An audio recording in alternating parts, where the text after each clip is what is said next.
Money, power, prestige, ambition. These are the forces that have driven society since the dawn of time. In ancient Greece, wealthy aristocrats maintained power over the ordinary citizens. So why would an aristocrat voluntarily give away his power to create a new governmental system that favored the masses? Even though he was born into the wealthy elite, Cleisthenes harnessed the power of the people to create groundbreaking political reforms that are still practiced today.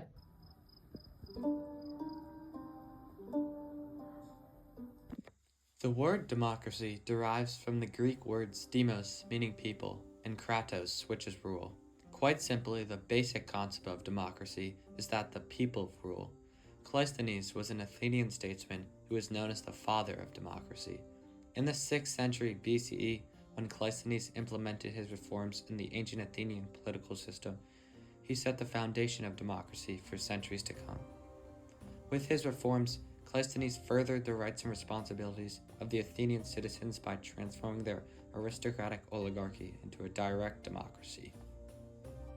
Cleisthenes was from a powerful Athenian aristocratic family called Alclaminidae. During this time, the only people who had real power to rule were the aristocrats. An aristocrat is someone whose family has a high social rank and a lot of wealth. The aristocratic families were always arguing over leadership of the polis, which is the Greek word for an independent, self-governing city-state. Athens is an example of a polis, as is Sparta, its rival polis during that time. Cleisthenes' father, Megacles, was a ruling leader in ancient Athens. Cleisthenes learned many valuable lessons by observing the way his father ruled. He saw that a huge difference in wealth held by different classes caused chaos within government. Before Cleisthenes' reforms, the government was an aristocratic oligarchy. In this political system, most Athenian citizens had no say in government, as the few rich oligarchs had heavy influence. Oligarchy derives from the Greek words oligos, meaning few, and archo, which is to rule. This means that the power resides with a small number of people.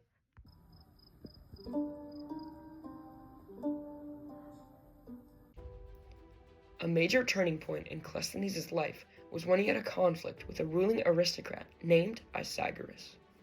The competition between the two for power intensified when Isagoras was named archon in Athens.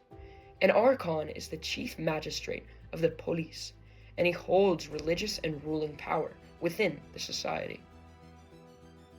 Cleisthenes fought back against Isagoras and proposed a number of political reforms, which helped him win popular support from the citizens of Athens.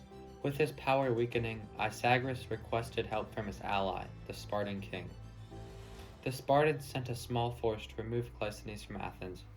For his own sake, Cleisthenes left Athens voluntarily. The Athenians did not like the power of Isagoras and the Spartans, so with popular resistance, the Athenians forced them out of Athens. Now Cleisthenes had no obstacles to implement his reforms. What Cleisthenes did was he, according to Aristotle, he brought the demos over to his side. He brought the people over to his side. So we could view him as kind of a populist leader initially. But his genius was to restructure the system so as to prevent the kind of factional violence that Athens had been experiencing for a number of years.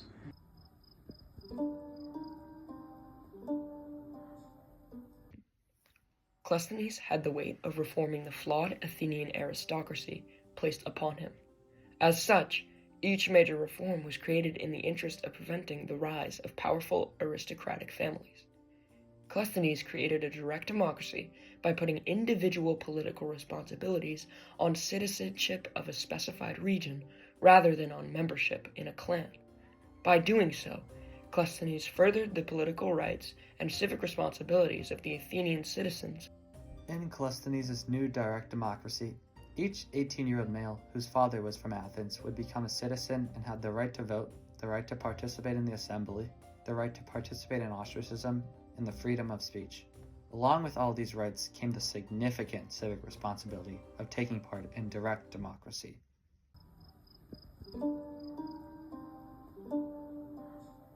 Cleisthenes' first major reform was directed at the Athenian tribal system. Cleisthenes replaced the four existing tribes based upon family heritage with 10 new tribes based upon relative location. This reform was important because the newly structured tribes brought in citizens from the entire geography of Athens, not just the wealthy communities. The aristocratic tribes created inequity and intolerance within the Athenian society. Under Cleisthenes' new delegation, advancement in society was easier than before. Cleisthenes also made the pre-existing villages of the countryside in the neighborhoods of the city of Athens into demes. A deme was a subdivision of the Athenian countryside. In each deme, male citizens had the political right to directly running their government. Each deme kept track of the male citizens who could vote on laws and policies.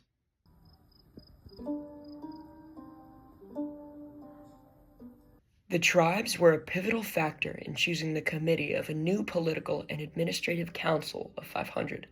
Called the Boule, the Council of 500 drew roughly 50 members from each tribe. This made democracy the first political system to have a proportional representation. This development expanded the civic responsibilities of people in Athens because all the eligible members of the state had a chance at representing their individual region. Furthermore, the tribes allowed for extensive political participation as there was a diverse range of citizens.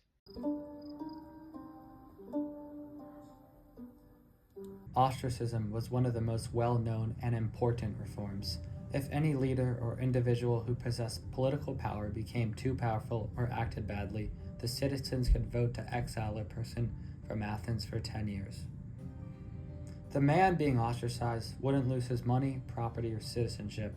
The reason behind ostracism is that Cleisthenes believed it would prevent power struggles like he experienced with Asagoras.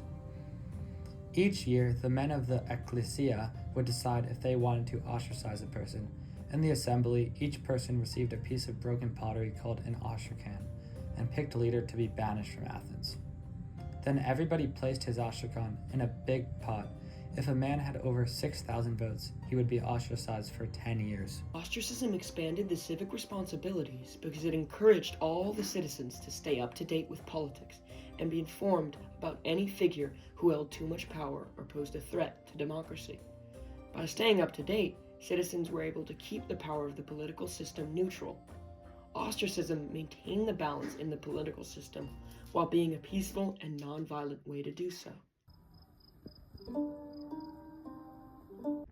The ecclesia, or assembly, was a large gathering of citizens that met once every 10 days on a special hill called the Nix. A platform terrace was carved out of the rock that was located at the Nix. This was known as the Bema. Any citizen who was over the age of 20 could speak to those in attendance. At the assembly, every citizen had the right to speak and vote. As time went by, ordinary men who were talented public speakers were able to have an enormous effect on the assembly. This meant that without being a well-known and powerful person, a man could make a difference. Before Cleisthenes' reforms, only the voices of powerful aristocrats could be heard.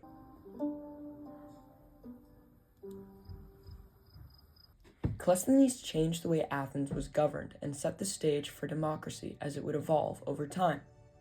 Athenian democracy created the concept of popular sovereignty, which is the idea that the power rests in the hands of the people. But did Cleisthenes intentionally empower the masses, or was this an unintended consequence of redistributing the power of aristocrats in a self-serving attempt to preserve the influence of his Alcmenidae family? Depending on who you read, he was more or less disinterested or self-serving.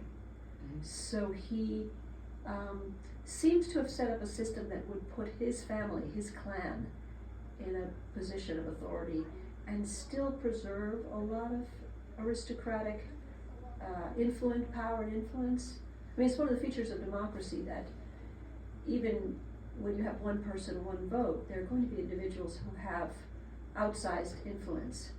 As historians, we will never know if Cleisthenes acted out of self-preservation or with a noble goal of a more egalitarian society. From ancient Greece to democracy today, the only thing we know for sure is that money, power, prestige, and ambition are still some of the most powerful driving forces in the world. Χαμένος κάπου στα στενά προς φιλοπάπου, εδώ που η πόλη καταφέρνει να μην βιάζεται.